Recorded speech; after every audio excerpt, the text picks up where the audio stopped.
Hi hello అండి, welcome back to our channel Swathi Krishna vlogs. ఈరోజు వీడియోలో మా ఊరి ఫేమస్ అదేనండి కడప ఫేమస్ ఎర్రకారం దోశ పర్ఫెక్ట్గా ఎలా చేయాలో చూపిస్తానండి. రోజు ఉదయాన్నే దోశ చట్నీ సాంబార్ చేసి అలసిపోయారా? ఇప్పుడు శ్రమ లేకుండా ఈరోజు కాస్త భిన్నంగా ఆంధ్రప్రదేశ్లోని రాయలసీమ ప్రాంతంలో బాగా పాపులర్ అయిన ఈ కడప కారం దోశ ఇంట్లోనే ఎలా చేసుకోవాలో చూసేద్దాం రండి. ముందుగా ఈ దోశ కోసము ఎర్రకారం ప్రిపేర్ చేసుకుందాము. ఇప్పుడు ఒక 5-6 ఎండుమిర్చిని గోరువెచ్చటి నీళ్ళలో ఒక 10 నిమిషాల పాటు తొడిమెలతో సహా వీటిని నానబెట్టేసుకోండి. ఇలా 10 నిమిషాలు బాగా నానిన తర్వాత వీటికి తొడిమెలు తీసేసుకోవాలి. తొడిమెలు తీసుకొని ఒక మిక్సీ జార్లో వేసుకొని గ్రైండ్ చేసుకోవాలండి. ఇలా మిరపకాయల పైన ఉన్న తొడిమెలంతా కూడా తీసేసుకోండి. మనకి వేడి నీటిలో వేయటం వల్ల మిరపకాయలు కొద్దిగా మెత్తబడతాయి, తొందరగా గ్రైండ్ కూడా అవుతాయి. ఇగోండి ఇలా గ్రైండ్ చేసుకోవాలి. ఇప్పుడు ఇందులో సన్నగా తరిగి పెట్టుకున్న ఎర్రగడ్డ ముక్కలు వేసుకోండి. అలాగే ఒక 2 లేకంటే 3 వెల్లుల్లి రెబ్బలు వేసుకోండి. ఒక 1/2 స్పూన్ జీలకర్ర, అలాగే టేస్ట్కి సరిపడినంత సాల్ట్, 1/2 స్పూన్ షుగర్ కూడా వేసుకోండి. అప్పుడే మనకి ఎర్రకారంకి రుచి చాలా బాగుంటుంది. ఇలా అన్నీ కలిపి మెత్తగా ఇలా రుబ్బేసుకోవాలి. గోండి ఎర్రకారము రెడీ అయిపోయింది. ఇప్పుడు దీనికోసము ఈ ఎర్రకారం పైన పప్పుల పొడికి మనం ప్రిపేర్ చేసుకుందాము. ఒక 2 స్పూన్స్ పుట్నాలు వేసుకున్నానండి. కొద్దిగా సాల్ట్ వేసుకొని దీన్ని మెత్తగా పౌడర్ చేసేసుకోండి. ఇలా పప్పుల పొడిని ఈ విధంగా రెడీ చేసుకొని పక్కన ఉంచుకోండి. ఇప్పుడు పిండిని కలిపేసుకుందామండి. ఈ దోశ బ్యాటర్ మరీ థిక్గా ఉండకూడదు, అలాగని పలుచగా కూడా ఉండకూడదు.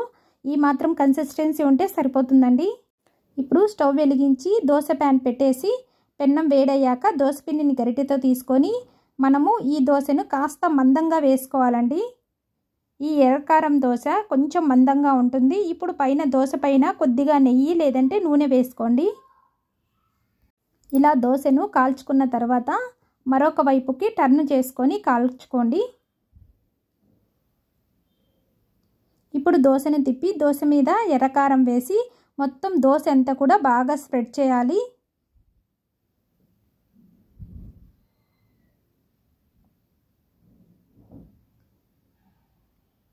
ఇలా ఎర్రకారం అంతా కూడా ఒకసారి బాగా దోశ పైన అంతా కూడా ఇలా స్ప్రెడ్ చేసిన తర్వాత ముందుగా మనం పప్పుల పొడి కుట్టేసుకున్నాం కదా, ఈ పప్పుల పొడిని అంతా కూడా చల్లుకోవాలండి.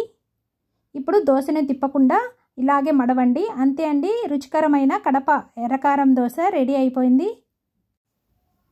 ఇప్పుడు మరొక దోశ వేసుకుందామండి. పిండి వేసుకొని ఇలా గరిటెతో బాగా దోశ అంతా స్ప్రెడ్ చేసుకోవాలి. దోశ వేసుకునేటప్పుడు ఈ దోశకి కొంచెం మందంగా వేసుకోవాలండి పిండిని.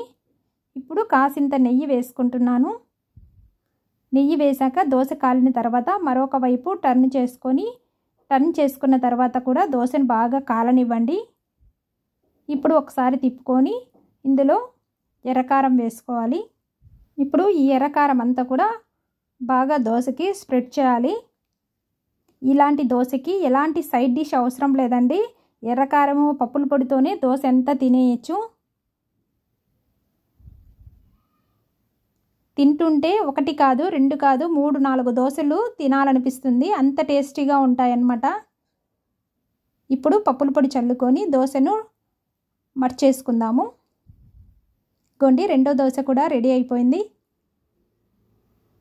ఇప్పుడు పైన కొంచెం నెయ్యి అప్లై చేసుకున్నామంటే చాలా టేస్టీగా ఉంటుందండి.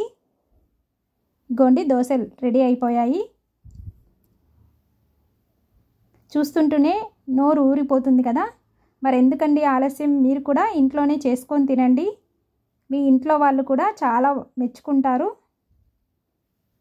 ఎక్కువసార్లు ఈ దోశనే అడుగుతారనమాట, అంత టేస్టీగా ఉంటుందండి ఈ కడప ఎర్రకారం దోశ.